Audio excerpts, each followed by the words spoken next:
Good evening, everybody. Am I audible? Kindly say yes or no in the comment section.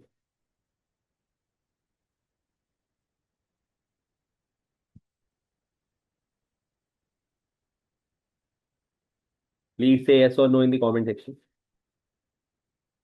All right, so let's start today's session without wasting time. Uh, so we have,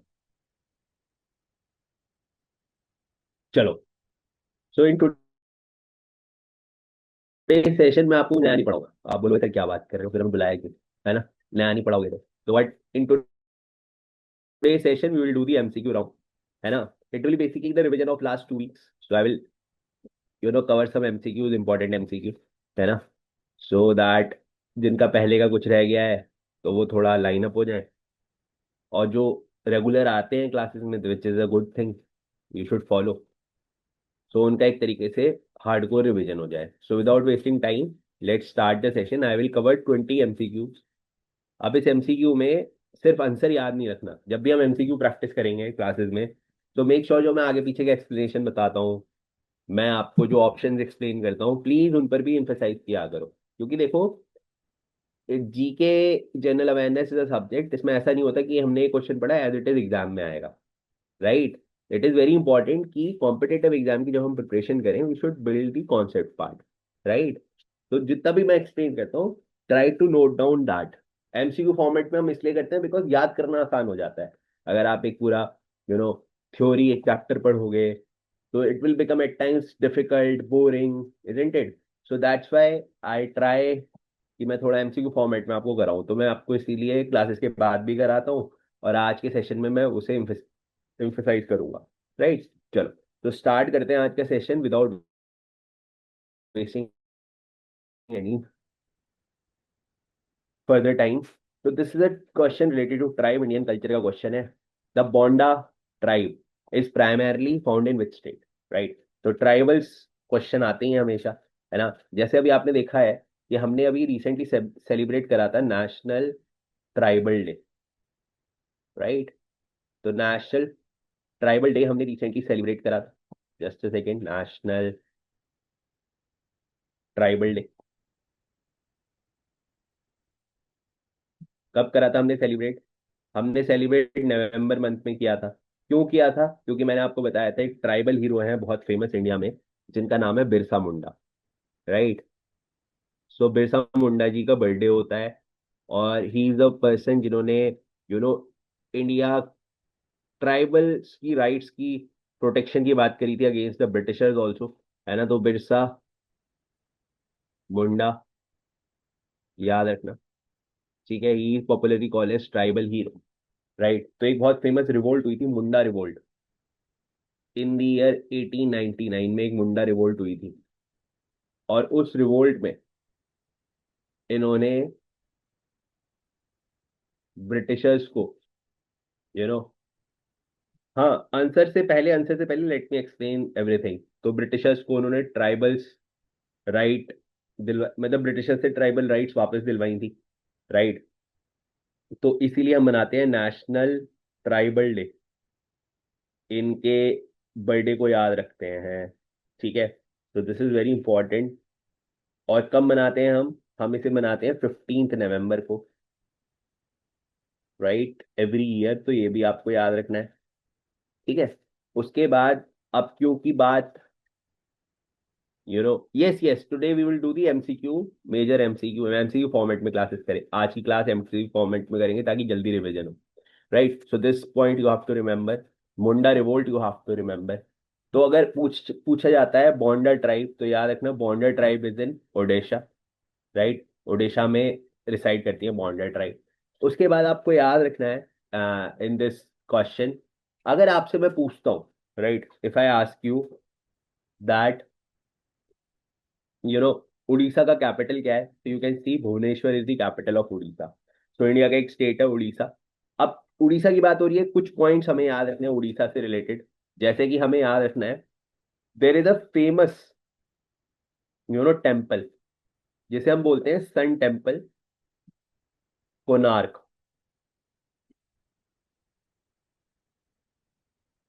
आपने अगर 10 rupees note देखा होगा, है ना, 10 rupee note पर sun temple का image भी बना हुआ है, तो ये भी याद रखना जो इंडियन करेंसी नोट है। और ये यहाँ पर पूरी आपको जगह दिख रही है उड़ीसा में, यहाँ पर है sun temple Konark, very important क्योंकि ये यूनेस्को वर्ल्ड हेरिटेज साइट भी है। उसके अलावा आपको उड़ीसा में एक बात और याद रखनी है, अगर एग्जाम में क्वेश्चन आते हैं ये दो, अगर एग्जाम में क्वेश्चन आए कि यार इंडियाज लॉन्गेस्ट ब्रिज कौन सा है, लॉन्गेस्ट सॉरी डैम कौन सा है, अगर ये क्वेश्चन आए, और अगर क्वेश्चन आए कि यार चिल्का लेक, चिल्का लेक किस स्टेट में आता है, तो यहाँ दोनों जगह पर आपका आंसर आ जाएगा Orissa. Chilka lake very important है, Chilka lake, so it is again in Orissa. और इंडिया का longest dam which is called as Hirakud dam, it is again in Orissa, right. तो ये दोनों बातें आपको याद रखनी है, दिस इज वेरी इंपॉर्टेंट।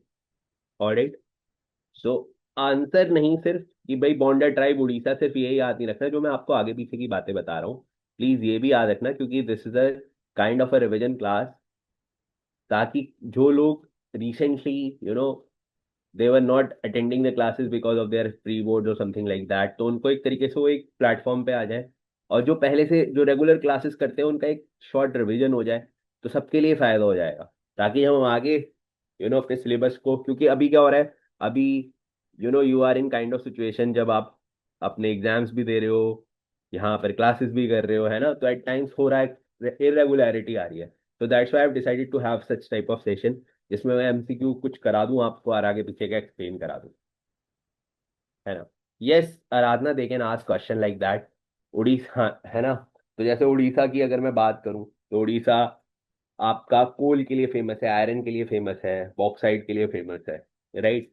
तो मैं कराता रहूंगा, आपको चिंता मत करो, है ना, with time we will cover everything. पर अभी के लिए आप इतना ही याद रखो, क्योंकि अगर ज्यादा मैं बताने लगूंगा तो ओवर इन्फॉर्मेशन हो जाएगी, है ना। तो उड़ीसा में बहुत है, मयूरभंज जो जगह है it is famous for resources, right. तो उड़ीसा तो काफी जगह है वहाँ पर रिसोर्सेज, जैसे ये जो जगह है ना गंजम, गंजम ये जगह है, ये एक विलेज है जो कि अभी सोलर पावर विलेज बना है, ट्राइबर विलेज है, राइट। सो उड़ीसा के बारे में बहुत कुछ है और बताने को, पर अगेन थोड़ा थोड़ा करके हमें याद रखना है। चलो अब आपने बोला ही है तो एक पॉइंट और ऐड कर लो उड़ीसा का, क्योंकि ये भी हमारे एग्जाम में आ सकता है, अगर आपसे कोई पूछता है वर्ल्ड्स, वर्ल्ड्स, याद रखना है, वर्ड यूज कर रहा हूं मैं, world's, world's largest hockey stadium, world's largest hockey stadium कहाँ पर है, तो ये भी याद रखना है, ये भी उड़ीसा में है। और आपको पता है इस हॉकी स्टेडियम का नाम क्या रखा है, इस हॉकी स्टेडियम का नाम भी बिरसा मुंडा हॉकी स्टेडियम रखा है, तो it's very important to remember all these thing, Birsa Munda hockey stadium, right. तो ये सारे पॉइंट्स उड़ीसा से रिलेटेड लिखते रहना, और अब हम चलते हैं आगे।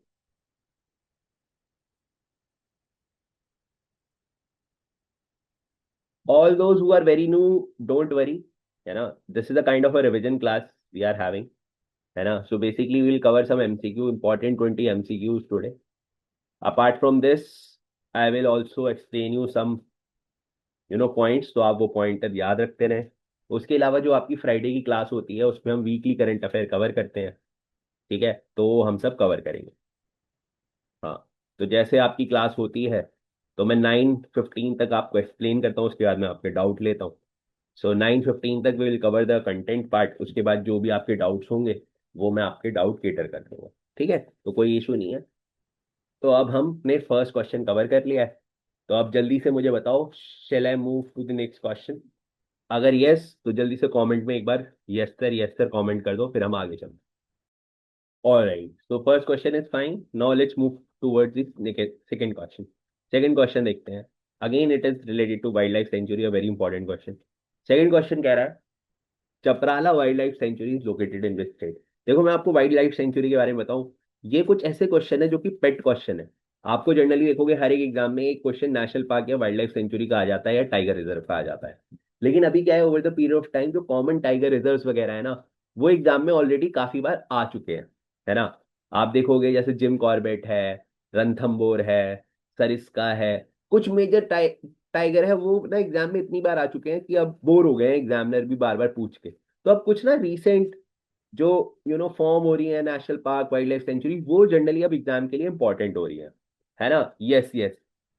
सारी नहीं बेटा आपको पता होनी चाहिए, एटलीस्ट 10 20 15 नेम्स तो पता होने चाहिए, तो लेटेस्ट वाली के ज्यादा चांस है अब आने के। राइट, तो थोड़ा सा बात करते हैं चपराला वाइल्ड लाइफ सेंचुरी। मैं आपको इसीलिए मैप भी शो कर रहा हूँ साइमल्टेनियस, ताकि आपकी माइंड में बिल्कुल घुस जाए। तो जो चपराला वाइल्ड लाइफ सेंचुरी है वो इंडिया का एक स्टेट है, आंध्र प्रदेश, वहां पर आपकी रिसाइड करती है। राइट, तो this point you have to remember. जब भी आपके माइंड में क्वेश्चन आए, वर्ड आए ना आंध्र प्रदेश, तो एक बात तो ये याद रखना, आंध्र प्रदेश इंडिया का एक ऐसा स्टेट है, राइट, जो कि क्या है, जो कि फर्स्ट स्टेट है इंडिया का, first state to be form, या मैं बोलूं the first state to be established on the basis of language, on the basis of language. Language के बेसिस पे बनने वाला पहला स्टेट कौन सा है? आंध्र प्रदेश है। कौन से ईयर में बना था? 1953 में बना था। राइट, तो ये पॉइंट आपको आंध्रा से रिलेटेड याद रखना है। ठीक है। Yes yes yes. उसके अलावा अगर मैं पूछूं, हाँ हाँ हाँ, यस यस यस बेटा, वो प्राइमरी लिस्ट में आ जाएगा लावण्य। नहीं नहीं यार, इसका आंध्रा ही है ना। उसके बाद आपको याद रखना है, अगर मैं आपसे नेक्स्ट क्वेश्चन पूछूं कि यार there is a naval port in Visakhapatnam, तो ये जो विशाखापट्टनम वाला नेवल पोर्ट है ना, ये याद रखना है इंडिया का फर्स्ट मैन मेड पोर्ट है, India's first man made port. So this point you have to remember, it is again in Andhra Pradesh. Right, अगर मैं बात करूं what is the capital of Andhra Pradesh, तो याद रखना Amaravati is the capital of Andhra Pradesh. ठीक है। आंध्र प्रदेश के साथ क्या हुआ था, 2014 में आंध्र प्रदेश से एक नया स्टेट फॉर्म हो गया था, दैट इज तेलंगाना। राइट, तो तेलंगाना बना 2014 में। तो पहले ही आंध्रा का पार्ट हुआ करता था, बट 2014 में Telangana got separated from Andhra Pradesh. so this point also you have to remember related to Andhra Pradesh. Right, clear है? हाँ, वही लैंग्वेज इशू था बेटा, है ना, तेलुगु स्पीकिंग पीपल, है ना, उसमें थोड़ा ये उनका इशू हो गया था, और गवर्नमेंट ने बोला दैट एडमिनिस्ट्रेटिव कन्वीनियंस भी है, that's why we are doing it. Right, so this point you have to remember. तो जितनी मैंने बातें आपको लिखी हैं वो याद रखना। अब यहाँ पर एक बहुत फेमस जगह है आंध्र प्रदेश में, इधर आप देखोगे ना हल्का सा आपको तिरुपति के पास इधर एक लेक भी दिख रहा होगा। ये जो लेक है ना, इसका नाम है पुलिकट लेक, पुलिकट लेक। आप बोलोगे सर ये लेक इतना इंपॉर्टेंट क्यों है? क्योंकि इस लेक के पास ही है आंध्र प्रदेश में बहुत फेमस जगह, that is Sriharikota. Right, Sriharikota, Harikota, this Sriharikota, जो हमारी इसरो है, ISRO, Indian space research organisation, Sriharikota Indian space research organisation का जो लॉन्च पैड है, यहाँ पर है। बेसिकली हम जितने भी इसरो लॉन्चेस करता है वो श्री हरिकोटा से करता है, जो कि पुलिकट लेक के पास है, और पुलिकट लेक आंध्रा के पास है। तो ये सारी चीजें, है ना, आपको को रिलेशन में याद रखनी है। Right, so please write it down, then we'll move forward. Clear है यहां तक? कई बार दो नाम भी होते हैं, है ना। जैसे मैं आपको बताऊं, जैसे आप पेंच एक वाइल्ड लाइफ सेंचुरी है, वो महाराष्ट्र में भी है और वो MP में भी है। ठीक है, तो इस तरह से रहता है। पेंच आप देखोगे ना, महाराष्ट्र में भी आता है, MP में भी आता है। चलिए आगे, अब ये न्यूज वाली मैं आपको बता रहा हूँ। थर्ड पे आते हैं, important, very important. Third one is exercise Ekuverin 2025। तो अभी इक्रूवन 2025 एक मिलिट्री एक्सरसाइज है, ये आपको नहीं देखा होगा, मैंने प्रीवियस क्लासेस में भी कवर किया है, मैं दोबारा बताता हूँ। दिस एक्सरसाइज इक्रूवन 2025 एक कौन सी कंट्री के साथ हुई है? तो जनरली इंडिया जो भी मिलिट्री एक्सरसाइज करता है वो हमारे लिए इंपॉर्टेंट होती है। तो बेटा ये जो इक्रूवन एक्सरसाइज है, ये इंडिया एक नेबरिंग कंट्री के साथ करता है जिसका नाम है मालदीव्स। राइट, तो मालदीव के साथ हम एक इक्रूवन एक्सरसाइज करते हैं। मैंने आपको जब क्लासेस में एक्सरसाइज बताया था तो मैंने आपको ये भी बताया था कि अगर आपसे कोई पूछता है मालदीव की कैपिटल क्या है, तो आप बिना किसी सोच के बताओगे माले। राइट, सो माले थी कैपिटल। अभी आपने देखा होगा, अगर आपने कल ही का न्यूज़पेपर अगर पढ़ा हो, तो कल के न्यूज़पेपर में बहुत इंपॉर्टेंट आर्टिकल आया है ऑस्ट्रेलिया से रिलेटेड। क्या आर्टिकल आया है ऑस्ट्रेलिया से रिलेटेड? कि ऑस्ट्रेलिया वर्ल्ड का फर्स्ट कंट्री बना है, वर्ल्ड फर्स्ट कंट्री बना है जिसने क्या करा है, 16 ईयर्स से अबव के लिए क्या, सोशल मीडिया बैन। ठीक है, तो this is again very important. ठीक है, तो दिस, अगर first country in the world जिसने 16 ईयर्स बिलो जो लोग होते हैं, बच्चे हैं,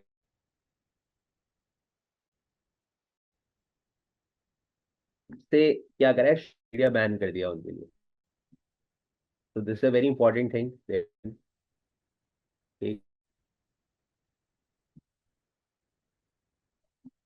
सो दिस रिलेटेड टू, तो ये पॉइंट भी इसके साथ याद रखना। एक्सरसाइज इक्रूव इन इंडिया और मार्च। सर फेक अकाउंट बना सकते हैं वो लोग अब। फेक अकाउंट तो ऑब्वियसली बना सकते हैं, लेकिन उन्होंने क्या है, जैसे अगर एज किसी का, जैसे वो एज अगर कम होगी ना तो वो उसे बैन कर देंगे। ठीक है, तो दे हैव डन, मुझे लगता है भी होना, क्योंकि आधे लोग तो अब आपको पता है सोशल मीडिया इन्फ्लुएंस इतना ज्यादा हो गया है कि हमें न्यूज कम देखते हैं लोग, बिग बॉस ज्यादा देखते हैं। तो वही है, थोड़ा समझना होगा। पर चलो, अभी जब तक नहीं, जब तक आप लोगों को याद रखना है एक्सरसाइज इक्विपमेंट इंडिया और मालदीव से। और इसलिए बता दिया क्योंकि अभी रिसेंटली न्यूज में था, फैक्ट कल की न्यूज में था, इंडियन एक्सप्रेस में तो आज निकल आया है इसके ऊपर। तो this is just give you the idea. और आपको याद होगा प्रीवियस क्लासेस में भी ये सब कर, आई मीन कि आपकी फर्स्ट है, और मैं ये अज्यूम कर रहा हूँ कि अभी जो आप प्री बोर्ड वगैरह के वजह ट्रेट नहीं कर पा रहे थे, है ना, स्टूडेंट्स और कंप्लेनिंग सर मैनेज नहीं हो रहा है ये सब। सो क्लासेस में ऐसी रखूंगा जिसमें ना रिवीजन भी कराऊंगा, ताकि हर कोई बेस पे आ जाए। Right, so in between I will keep such classes जिसमें मैं एमसीक्यू से आपको पुराना सारा रिवीजन करा दूंगा, तो ताकि आप लोग सब एक बेस पर आ जाओ। ठीक है, जो रेगुलर है वो करते रहो, रिविजन करो, क्योंकि जीके जो सब यहाँ पर आपका रिविजन रोल करता है। जैसे हर एक सब्जेक्ट डिमांड होती है ना, जैसे सपोज करो कोई मैथ्स पढ़ रहा है, क्यूए पढ़ रहा है, क्यूए इज अ सब्जेक्ट जहाँ पर प्रैक्टिस मांग इज इम्पॉर्टेंट। जब तक आप प्रैक्टिस नहीं करोगे, will not learn. Same in GK, GK में जब तक आप practice नहीं करोगे, यू विल नॉट लर्न। यहाँ पे रिविजन बहुत बड़ा रोल करता है, वरना आपको रोज नई न्यूज मिलेगी, रोज नई इंफॉर्मेशन लाओगे और भूल जाओगे। राइट, तो ये एक इशू होता है जीके के साथ। तो I request you, have faith on the revision part. Right, आते हैं जल्दी से क्वेश्चन नंबर 4 पर। What is question number 4? Question number 4 है, what is the name of India इंजीनियसली build nuclear power ballistic missile submarine? India की अभी तीसरी nuclear power ballistic missile submarine है। ठीक है, उसके बारे में बात करते हैं, क्या नाम है उस। ठीक है, India indigenous nuclear power submarine, very good, it is INS। Right, तो ये याद रखना, C is the right answer. INS Arihant नहीं है, कावेरी नहीं है, चक्रा नहीं। तो सी यहाँ पर आपका राइट आंसर हो जाएगा। This is very important. Question number 3, आते हैं जल्दी से क्वेश्चन नंबर 4 पे। We go to question number 4, sorry question number 5 पर। क्वेश्चन नंबर 5 पर आते हैं। तो अभी रिसेंटली हमारे इंडिया में इंट्रोड्यूस हुई है संचार साथी ऐप। व्हाट इज इज संचार साथी ऐप? संचार साथी app basically department of telecommunication की ऐप है। राइट, जो कि बेसिकली जो आजकल साइबर फ्रॉड्स हो रहे हैं, ठीक है, साइबर फ्रॉड्स हो रहे हैं आजकल। ठीक है, टेलीफोन की सिक्योरिटी, उन सब के प्रोटेक्शन के लिए है संचार साथी ऐप, है ना। Yes exactly, track and stolen.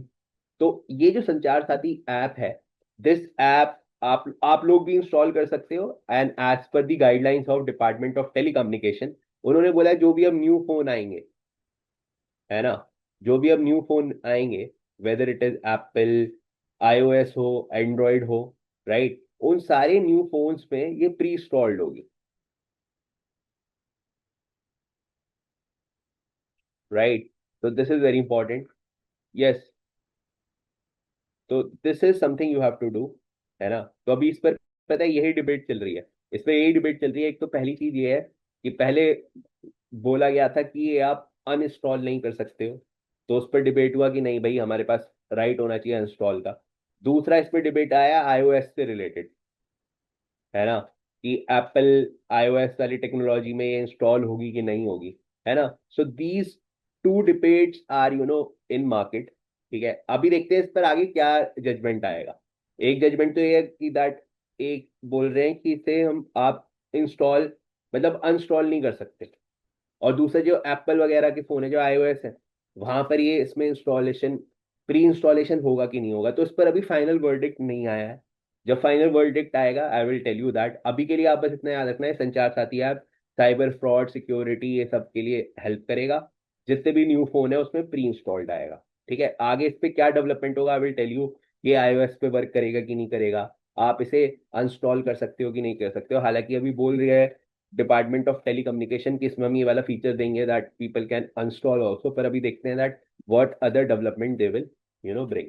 पर अभी के लिए आप इतना याद रखना, Sanchar Saathi department of telecommunication related to control cyber security, है ना, थेफ्ट वगैरह, राइट? तो all these things you should remember. ठीक है, आते हैं जल्दी से क्वेश्चन नंबर 6 पर। अगर मैं 6 पर आता हूँ, क्वेश्चन नंबर 6 देखते हैं। अभी रिसेंटली एक बहुत इंपॉर्टेंट न्यूज आई थी इथोपिया से, जिसमें क्या हुआ था कि एक बहुत ही पुराना वॉल्केनो, अराउंड 1200 ईयर्स पहले कभी वो इरप्ट हुआ था, और उसके बाद अब फाइनली वो जाके इरप्ट हुआ। मतलब बेसिकली वो डॉर्मेंट वॉल्केनो था, एकदम से वो एक्टिव हो गया, है ना, और उसकी वजह से काफी हिंड्रेंस क्रिएट हुई। ठीक है, और उस यू नो वॉल्केनो का नाम है Hayli Hayli Gubbi volcano, right? तो क्वेश्चन ये है कि हाईली गुब्बी वॉल्केनो है, it is associated with which country? तो it is associated with the country called as Ethiopia. ठीक है, तो अफ्रीका की एक कंट्री है इथोपिया, आप देखोगे दिस इज इथोपिया, बहुत ही इंपॉर्टेंट कंट्री। अगर मैं इसकी कैपिटल की बात करूं तो अडीव अबाबा, ठीक है, capital of Ethiopia. This is very important. Ethiopia is also famous for coffee production,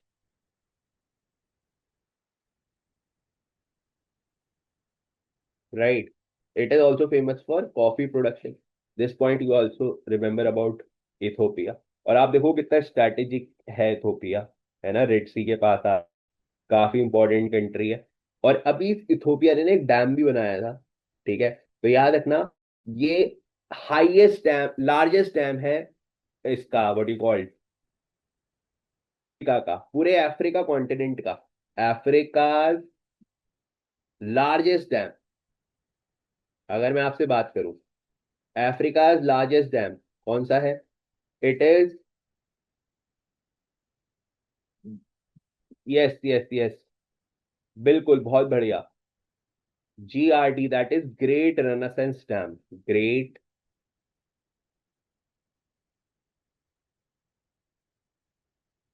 great Renaissance dam, ये इंडिया का अफ्रीका का लार्जेस्ट डैम है। कौन सी रिवर पर है? तो आप बोलोगे सर नाइल पर है, ब्लू नाइल रिवर पर है। ठीक है, कौन सी कंट्री में आता है? तो ये आता है इथोपिया में। तो मैंने आपको इथोपिया की हैली हाईली गुब्बी वाली न्यूज बताई, उसकी कैपिटल बताई, कॉफी का प्रोडक्शन बताया, और रिसेंटली जो उसने सबसे बड़ा डैम अफ्रीका का फंक्शनल करा है वो बताया, राइट? तो ये सारे पॉइंट आपको जैसे ही इथोपिया आए तो आपके दिमाग में घूम जाने चाहिए। ठीक है, मैंने आपको लोकेशन भी दिखा दिया इथोपिया का, ताकि आप इसे भूलो ना कहाँ पे आया आता है। ठीक है, तो यहाँ तक की कहानी क्लियर हुई? तो जल्दी से कमेंट में यस सर करो, फिर हम आगे बढ़ते हैं, right?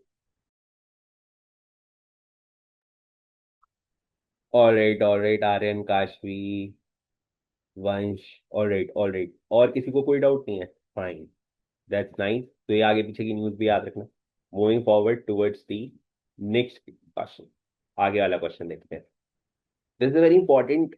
Who was name as the world athlete of the year? अभी recently world athlete of the year का अवार्ड मिला है 2025। तो याद रखना, एथलेटिक्स में आपके गेम्स जो आते हैं उसमें ट्रैक एंड फील्ड इवेंट्स होते हैं मेनली। तो ट्रैक एंड फील्ड इवेंट्स में कौन कौन से होते हैं?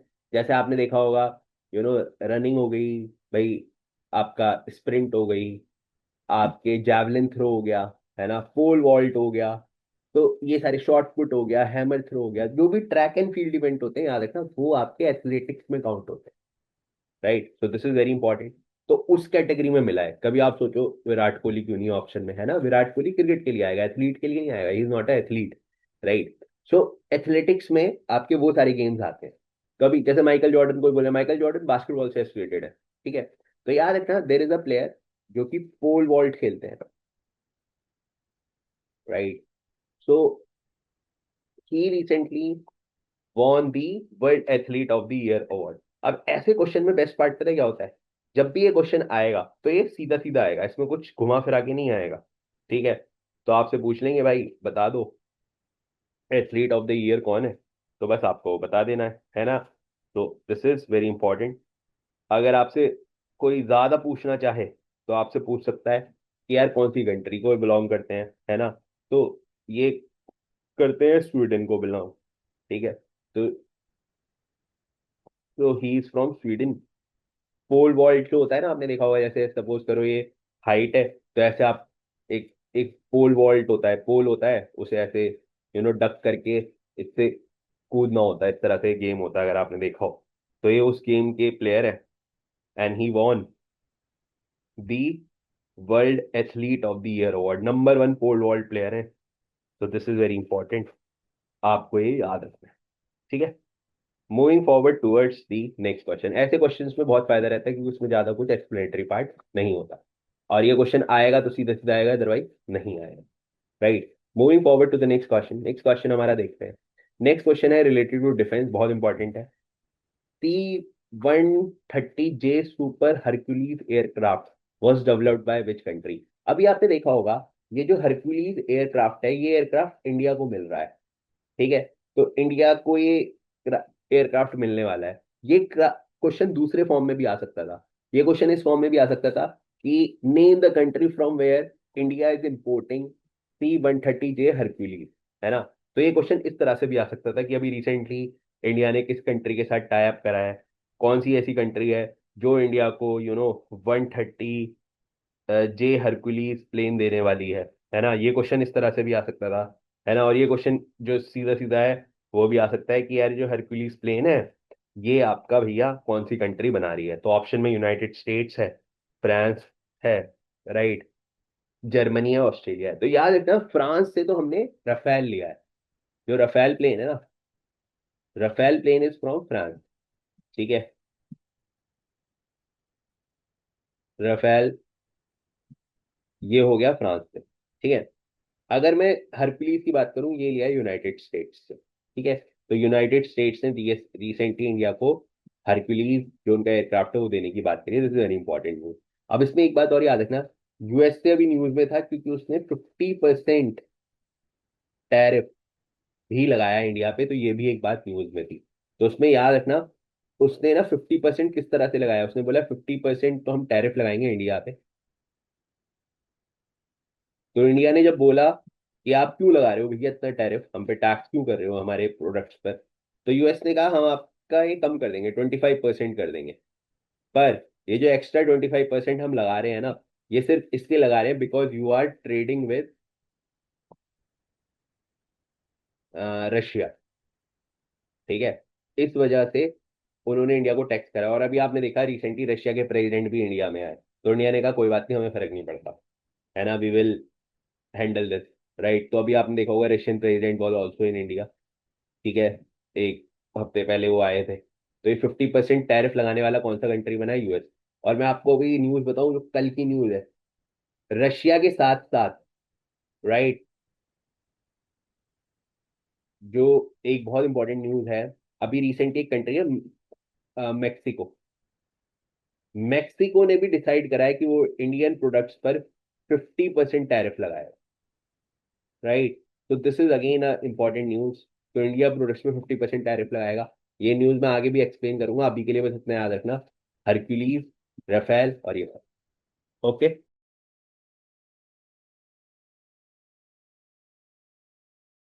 Alright, should I move forward now? Russian president Vladimir Putin. भाई ये वाले क्वेश्चन तो पता होने चाहिए। पुतिन को कौन नहीं जानता, ये तो रील पे भी आ जाता है। राइट। चलो कोई नहीं, still you have doubt, you can ask your doubt, but हाँ कुछ चीजें ऐसी हैं, मतलब कोशिश करा करो, मतलब डेवलप दैट क्यूरियोसिटी की चलो यार हम खुद भी देख लें, है ना। Right, so remember Putin.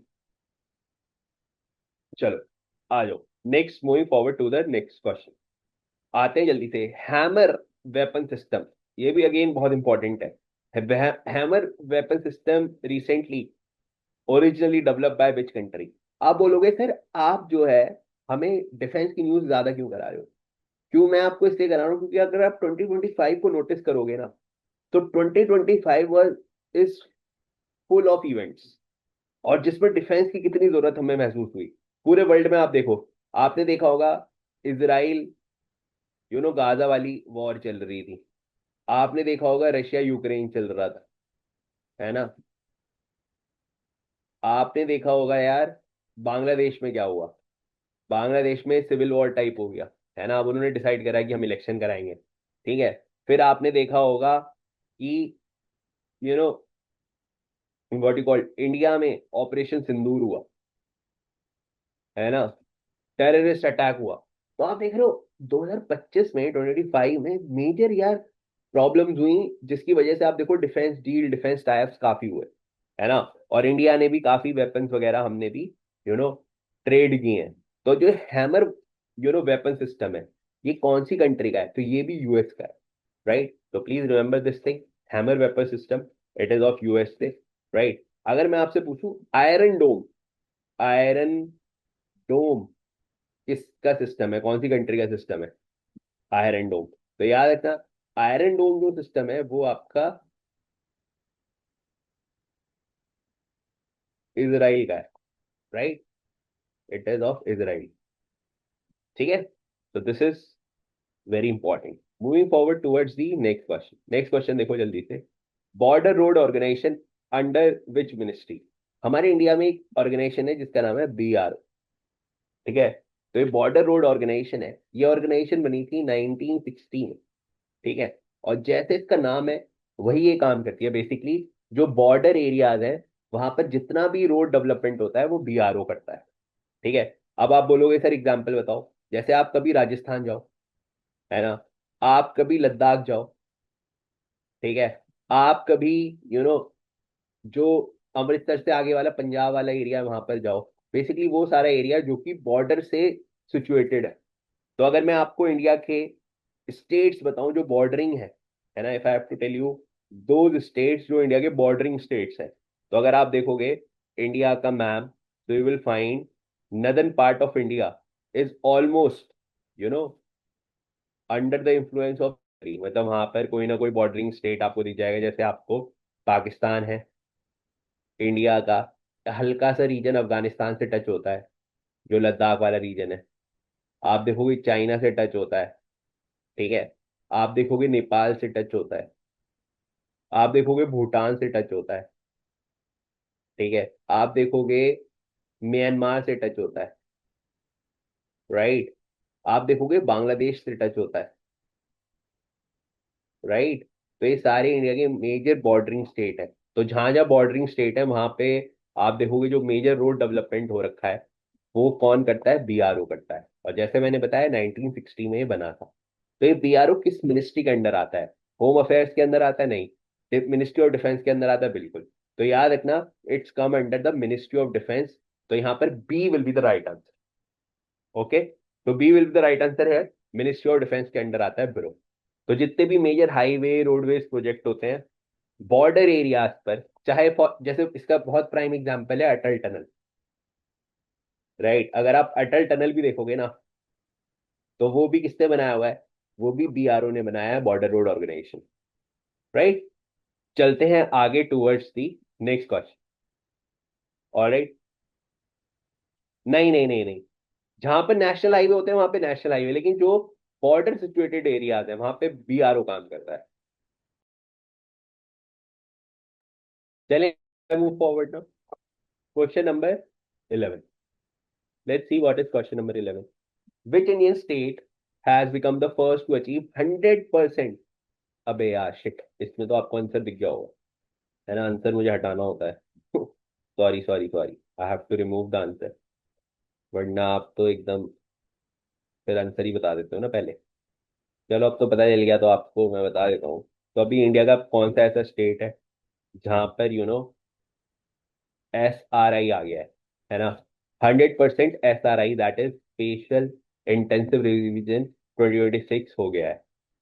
ठीक है, या after once we completed all 20 questions, then I will show you the previous question, not to worry.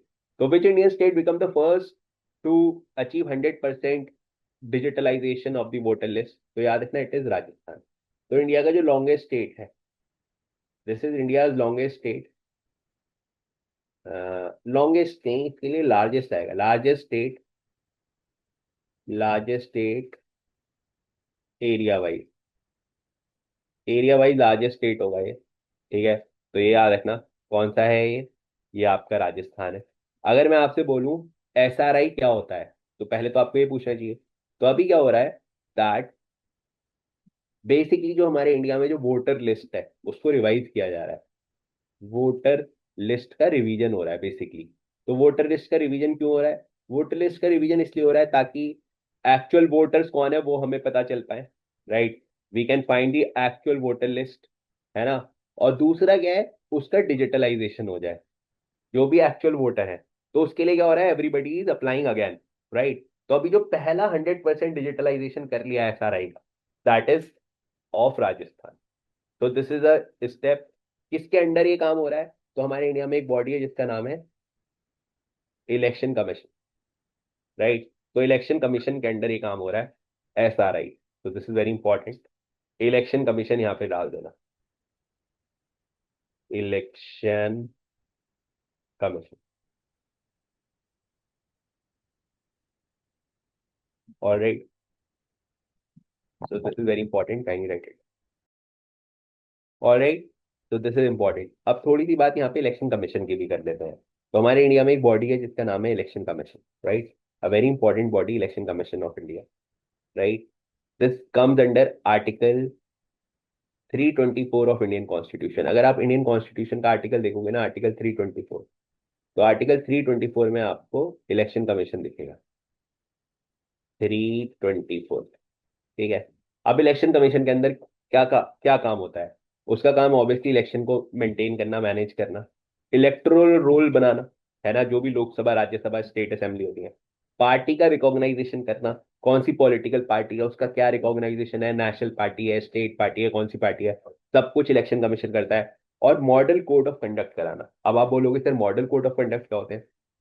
Model code of conduct होते हैं कि इलेक्शन अगर हो रहा है कहीं पर, तो क्या रूल एंड रेगुलेशंस फॉलो होनी चाहिए ताकि फेयर इलेक्शन हो, है ना? वहां पर कोई ऐसा तो नहीं हो रहा मनी पावर यूज हो रहा है, ठीक है, कैंपेनिंग में कुछ गलत चीजें तो नहीं हो रही, राइट? सो बेसिकली दैट पूरा प्रॉपर उसका कंडक्शन कराना, that is called as MCC। जो मॉडल कोड ऑफ कंडक्ट वो भी इलेक्शन कमीशन करता है। तो हमारे इंडिया में ये सारे काम इलेक्शन कमीशन करता है, और जो SRI है उसका रिवीजन भी कौन करा रहा है? इलेक्शन कमीशन करा रहा है, राइट? Special intensive revision. और जो कि करने वाला 100% पहला स्टेट बना है राजस्थान। तो मुझे लगता है यहाँ तक सारी कहानी आपके लिए क्लियर होगी। अगर क्लियर है तो जल्दी से कमेंट में यस सर नो सर कर दो, फिर हम आगे चलते हैं। ऑलराइट बेटा, चलते हैं आगे टुवर्ड्स दी नेक्स्ट, नेक्स्ट वाले क्वेश्चन पे आते हैं। जल्दी से क्वेश्चन नंबर 13 पे आते हैं। ठीक है, पहले बताओ मजा आ रहा है कि नहीं, है ना? समझ में आ रहा है ना? ऊपर से तो नहीं जा रहा कुछ, रिवीजन हो रहा है पुराना, है ना? इलेक्टोरल रोल बेसिकली बेटा, जो भी 18 ईयर्स एंड अबव के लोग होते हैं उन सबका इलेक्टोरल रोल में नाम होता है। आप जिस भी कॉन्स्टिट्यूएंसी में रहते हो वहां पे इलेक्टोरल रोल पे आपका नाम होगा। तो जैसे अभी आप लोग 18+ हो जाओगे सब, तो आपका भी एक वोटर ID इलेक्टोरल रोल में नाम आ जाएगा। ठीक है, ऑलराइट, दिस इज फाइन। एक बार कमेंट में यस कर दो जल्दी से, फिर हम आगे चलते हैं। अब आ रहा है question, in which location has Indian army sports conclave 2025 recently concluded by Indian army? तो हमारे इंडिया में इंडियन आर्मी ने अभी रिसेंटली क्या करा है? रिसेंटली उन्होंने एक आर्मी स्पोर्ट्स कॉन्क्लेव करा है। तो याद रखना, आर्मी स्पोर्ट्स कॉन्क्लेव हुआ है न्यू दिल्ली में। ये क्वेश्चन आएगा तो सीधे सीधे आएगा, अदरवाइज नहीं आएगा। अगर मैं आपसे पूछता हूँ आर्मी डे कब मनाते हैं, है ना। When do we celebrate army day, this very again important, है ना, आर्मी डे। तो आर्मी डे मनाते हैं हम 15 जनवरी को। कब मनाते हैं? 15 जनवरी को मनाते हैं हम army day. This is again a very important thing that you have to remember. ठीक है, तो क्वेश्चन नंबर 13। हाँ, 15 जनवरी। ठीक है, याद रखनी है सारी बातें, फिर हम चलेंगे आगे जल्दी से क्वेश्चन नंबर 14 पे। क्वेश्चन नंबर 14 देखो क्या कह रहा है। अब देखो, मैंने अभी आपको क्या बताया था, मैंने अभी आपको बताया है, रुक जाओ, क्वेश्चन नंबर 15 पे आता, वो है हमारे वाला क्वेश्चन रिपीट हो गया था ना। क्वेश्चन नंबर 15 पे आते हैं। क्वेश्चन नंबर 15 देखो क्या कहता है। क्वेश्चन नंबर 15 बोलता है, अभी recently Indian city has recently been declare as UNESCO creative city of gastronomy. बहुत इंपॉर्टेंट है, UNESCO creative city of gastronomy. Gastronomy में आपकी कौन कौन सी चीज आती है बेसिकली, जैसे कोई भी यू नो किसी कोई पर्टिकुलर कुजीन है ना, कोई यूनिक खाना है जो कि बहुत फेमस है, तो वो basically creative city of gastronomy में आता है ना। तो आप देखोगे, अभी रिसेंटली इंडिया की ना दो ही सिटी आज तक हिस्ट्री में यूनेस्को की क्रिएटिव सिटी ऑफ गैस्ट्रोनॉमी में आया है। ठीक है, एक सिटी तो है हैदराबाद, हैदराबाद गैस्ट्रोनॉमी में इंक्लूड हो गई थी। और अभी रिसेंटली एक सिटी इंक्लूड हुई है दूसरी, दैट इज लखनऊ। तो लखनऊ रिसेंटली अभी सिटी ऑफ गैस्ट्रोनॉमी में इंक्लूड हुई है। तो इंडिया की अभी तक सिर्फ दो ही सिटी हैं, they are only two cities जो कि यूनेस्को की क्रिएटिव सिटी नेटवर्क में आई हैं। ठीक है, तो आंसर क्या होगा? हाँ बेटा, यस यस। तो बेसिकली, है ना, इसका आंसर क्या हो जाएगा? इसका आंसर हो जाएगा लखनऊ। ठीक है, तो लखनऊ है, इसलिए मैंने इसका क्रिएटिव भी लगा दिया। तो लखनऊ बहुत फेमस है for food and it's unique cuisine, तो ये भी याद रखना। हाँ बेटा, गैस्ट्रो रिलेटेड जो स्टमक रिलेटेड डिजीज होते हैं वो भी गैस्ट्रोनॉमी में ही आते हैं ना, लेकिन यहाँ पर उसका सेंस वो नहीं है। ठीक है, उसके अलावा आपको एक बात और याद रखनी है। अगर मैं बात करूँ यूनेस्को की, तो United Nations Scientific Education Scientific and Cultural Organisation, UNESCO की एक बार फुल फॉर्म लिख लो, यूनाइटेड नेशन एजुकेशन साइंटिफिक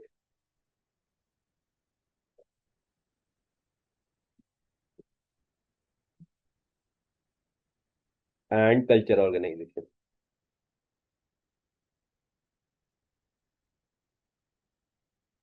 ठीक है, आपसे अगर कोई पूछता है यूनेस्को कब बना था, तो आप बिना कुछ दिमाग लगाए बोलोगे सर 1945 में। आपसे कोई पूछे सर यूनेस्को का हेडक्वार्टर कहाँ पर है, तो आप बोलोगे सर ये तो पेरिस में है। ठीक है, तो ये कुछ ऐसे क्वेश्चन है, बाय डिफॉल्ट क्वेश्चन है, ये आप कर लोगे ना, कभी भी आए ना सपने में भी कोई आपसे पूछे तो you can tell the answer, है ना। तो this point you have to remember. हाँ, Dhriti creative city of gastronomy में बेसिकली वो सिटी को ऐड करते हैं जो उनका थोड़ा कोई यूनिक डिश होती है, या उनकी कुजीन इतनी फेमस हो जाती है। अब आपके दिमाग में क्वेश्चन आएगा कि सर ऐसा क्यों करते हैं? तो ऐसा इसलिए करते हैं क्योंकि देखो, यूनेस्को ना world wide world heritage sites को आइडेंटिफाई करता है। ठीक है, कोई भी ऐसी चीज, क्योंकि इसका नाम देखो क्या है, United Nation education scientific cultural organisation. तो किसी जगह की जो क्विजीन होती है ना, उसके कल्चर को भी रिफ्लेक्ट करती है। तो अगर कोई सिटी यूनेस्को की लिस्ट में आ जाती है तो वो वर्ल्ड वाइड फेमस हो जाती है ना। तो ऑब्वियसली लखनऊ तो वैसे भी फेमस है, लेकिन सिटी में ऐड करने से उसको और ज्यादा एक तरीके से पॉपुलैरिटी मिल जाएगा। तो इसका ये फायदा होता है, मतलब ग्लोबल लेवल पर उसका प्रेजेंस मिल जाता है। जैसे आप कभी जयपुर वगैरह जाओ, जंतर मंतर जाओ, तो आप देखोगे वहां पे this is UNESCO heritage city, है ना, हेरिटेज साइट। तो ये फायदा हो जाता है।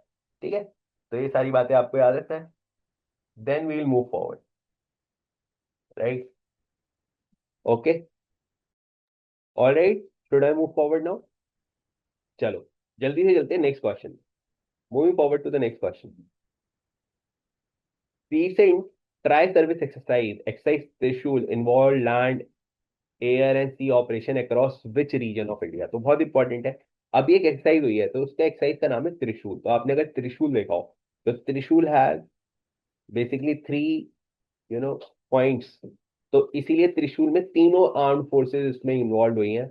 आर्मी, तो ये ऐसे याद करने का तरीका है, क्योंकि क्वेश्चन ये भी आ सकता है ना, त्रिशूल में कौन कौन इन्वॉल्व हुआ है, नेवी एंड एयरफोर्स, राइट। तो ये आपका है किसमें, त्रिशूल। तो ये आपको याद रखना है, एक्सरसाइज त्रिशूल। अब इसमें आपको और क्या याद रखना है, इसमें आपको दूसरी बात याद रखनी है, क्वेश्चन आएगा कि जो त्रिशूल है ये कहाँ पर हुई है, क्या है नॉर्थ ईस्टर्न स्टेट में हुई है, बिल्कुल भी नहीं। Western Indian including desert and coastal zone, eastern नहीं, बिल्कुल नहीं। आंध्रा एंड ना निकोबार नहीं। तो ये हुई है इंडिया के वेस्टर्न कोस्ट पे, है ना। तो वेस्ट कोस्ट इंडिया की कौन कौन कौन सी वेस्ट कोस्ट में कौन कौन सी जगहें आती हैं, जैसे आपका राजस्थान आता है, आपका गुजरात आता है ना। तो ये इन्हीं रीजन्स पे हुई है। उसके बाद आपका गोवा आ जाता है, आपका महाराष्ट्र आ जाता है। तो सब ये वेस्टर्न कोस्ट ऑफ इंडिया पे है, तो वेस्टर्न इंडियन स्टेट्स हो गए। तो बेसिकली आप देखोगे ये सब वेस्टर्न स्टेट। तो डेजर्ट रीजन राजस्थान में आ गया थार। कोस्टल जोन आपके राजस्थान, सॉरी गुजरात, महाराष्ट्र, गोवा, यहाँ सारी जगह पर होंगे। ठीक है, तो एक्सरसाइज त्रिशूल याद रखना, very important. Moving forward to question number 17। Very important है क्वेश्चन नंबर 17। क्वेश्चन नंबर 17 बेटा बात करता है बिम्स्टेक की। तो अब ये बोल रहा है कि India first BIMSTEC India marine research network conference कहाँ पर हुई है। बहुत इंपॉर्टेंट है बिम्स्टेक। अब आप में से बहुत से लोगों को बिम्स्टेक नहीं पता होगा, है ना। तो पहले मैं आपको बिम्स्टेक बताता हूँ क्या है। तो बिम्स्टेक बेटा एक ग्रुप है, that is bay of Bengal initiative for multi sector technical and economical corporation. ये ग्रुप बना था 1997 में। और इस ग्रुप का काम क्या है, तो नाम देखो क्या है, multi sector technical and economic corporation. तो बेसिकली इकोनॉमिक टाइज को बढ़ाना, ट्रेड वगैरह को बढ़ाना आपस में, इसका मोटिव है। अगर मैं इसमें बात करूं तो इसमें अभी प्रेजेंटली 7 नेशंस है। आपका बांग्लादेश है, श्रीलंका है, इंडिया है, म्यांमार है, थाईलैंड है, भूटान है और नेपाल है। तो आप बेसिकली देखोगे this is bay of Bengal initiative, है ना। तो बे ऑफ बंगाल के आसपास के देश इसमें आते हैं। ठीक है। अब इसकी कॉन्फ्रेंस हुई है फर्स्ट मरीन रिसर्च नेटवर्क। तो बेटा देखो, नाम देखो इसका क्या है, what is the name, name says marine research. तो मरीन रिसर्च अगर होगा तो ऑब्वियसली किसी ऐसी जगह पर होगा जहां पर पानी होगा, है ना, इजंट इट। तो दिल्ली में तो यार हो ही नहीं सकता, क्योंकि दिल्ली तो कोस्ट लाइन से आती नहीं है। तो कोची जो है वो आपको पता है कोस्ट लाइन पे भी आता है। तो कोची में ये मीटिंग हुई है, तो ये याद रखना। ठीक है, तो आपको इस तरह से भी कुछ राइम बना लिया करो, कुछ कॉमन सेंस लगा लिया करो कहाँ पर हो सकती है। तो वहां से कई बार हम आंसर डिकोड कर लेते हैं। ठीक है, तो बिम्स्टेक याद रखना है, बिम्स्टेक कब बना था, बिम्स्टेक में कितने कंट्रीज आते हैं। और फाइनली जो भी पहली बिम्स्टेक मरीन रिसर्च नेटवर्क 2025 की समिट हुई है वो हमारी कोची में हुई है। ठीक है, till now if you have any doubt you can ask your doubt. हाँ, कोलकाता भी हो सकता था, बिल्कुल सही बात है। कोलकाता भी आंसर हो सकता है, लेकिन जरूरी नहीं है ना, जैसे ऑप्शन मैंने बनाया है एग्जामिनर भी ऐसे ऑप्शन बनाए। Are you understanding my point.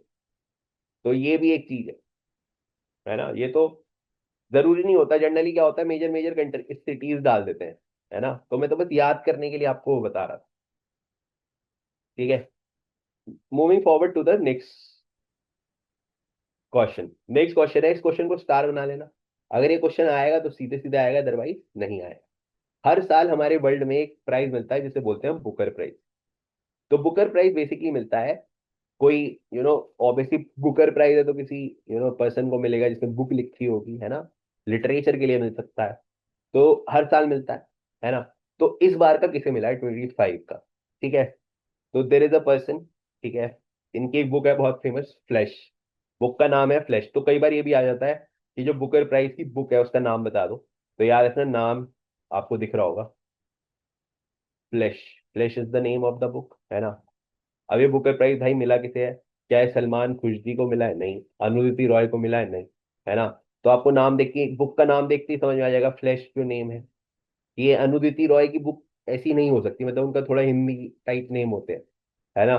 तो डेविड गले, तो उन्होंने ये बुक लिखी है। ठीक है, and he is British writer. तो ये याद है, राइट। तो दिस इज इम्पोर्टेंट। हाँ बेटा, इंडिया में मिल जाएगी बुक। बुक तो इंडिया में सब मिल जाती हैं। इंडिया में मुझे जितने बुक रीडर इंडिया में मिल जाएंगे ना आपको, फोटोशॉप वाले, उतने कहीं नहीं मिलेंगे। आप कभी एयरपोर्ट एयरपोर्ट पे देखो, आप मेट्रो में देखो, इतने लोग स्कूल में बुक नहीं पढ़ रहे जितनी वहां पढ़ रहे हैं। नोटिस करा आपने? हाँ। तो वही है, इंडिया में आजकल बुक रीडिंग आ गया है। यस। हाँ, इंस्टा के लिए भी पढ़ते हैं, बिल्कुल सही बात है। आधे लोग वही कर रहे हैं। यस, ये भी हो रहा है ना? चलो खैर, कर तो रहे हैं कुछ ना कुछ बेचारे। तो बुक रीडर्स काफी आपको दिख जाएंगे आजकल एयरपोर्ट वगैरह पे, मैं नोटिस करता हूँ। मैंने कहा यार इतनी बुक पढ़ रहे हैं लोग। चलो, moving forward to question number 19। Question number 19 तो बिना, ये क्वेश्चन ऐसा क्वेश्चन, इन बोलते हैं फुल टॉस क्वेश्चंस। अगर ऐसे क्वेश्चन आपके एग्जाम में आएंगे तो ये मानो आपको जनरली आती हैं, 4 से 5 क्वेश्चन आपको ऐसे मिलेंगे जो कि मतलब फुल टॉस क्वेश्चन होते हैं। तो बस याद रखना, ये क्वेश्चन हमें गलत नहीं करना।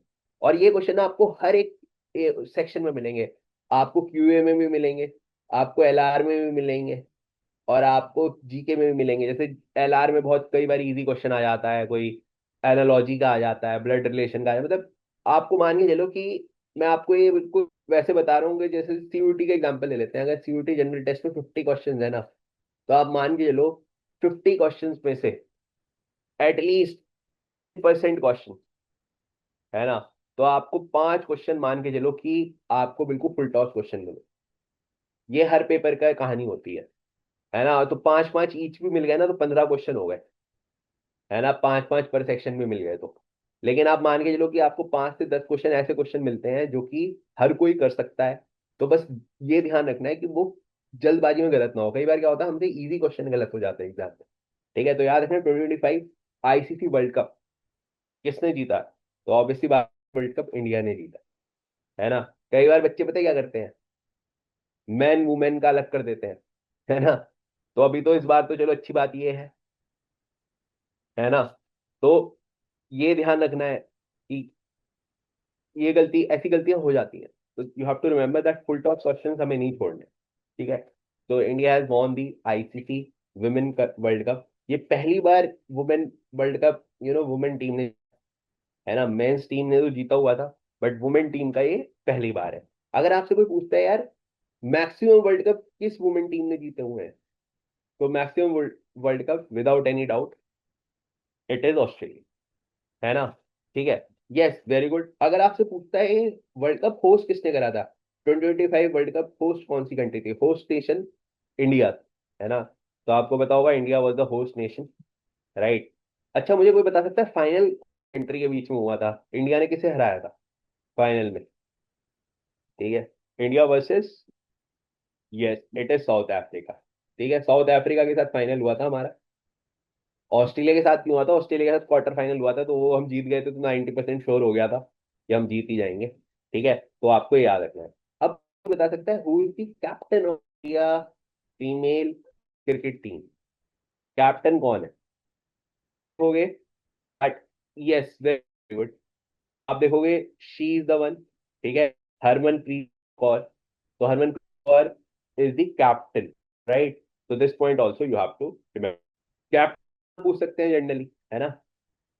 स्मृति मंदाना मत बोल देना, इट इज हरमनप्रीत कौर। चलो, coming to the last question of the day, last question देखते हैं।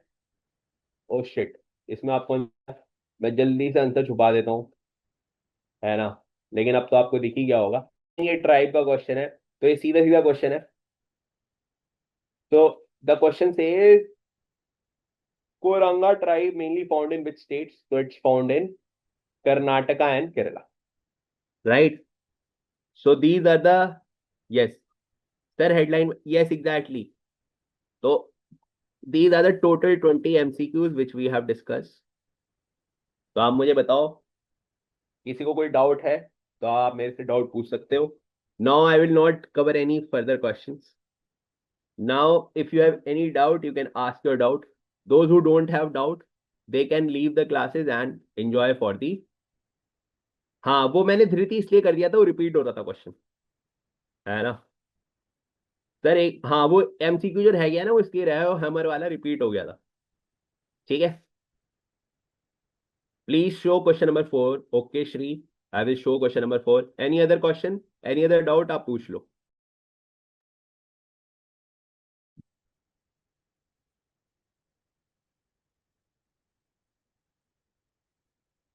All right, all right.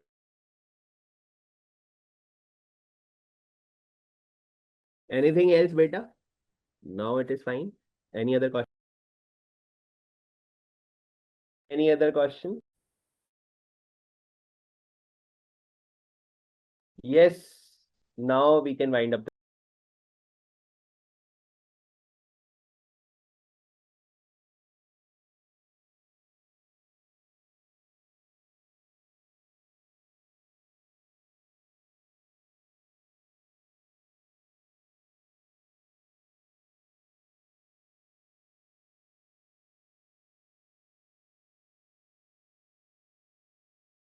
बेटा 11 के बाद 13 है, वो नंबरिंग मिस्टेक.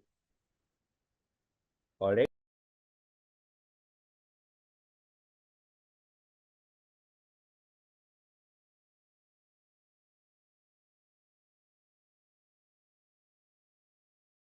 तो take care of yourself. Good luck and have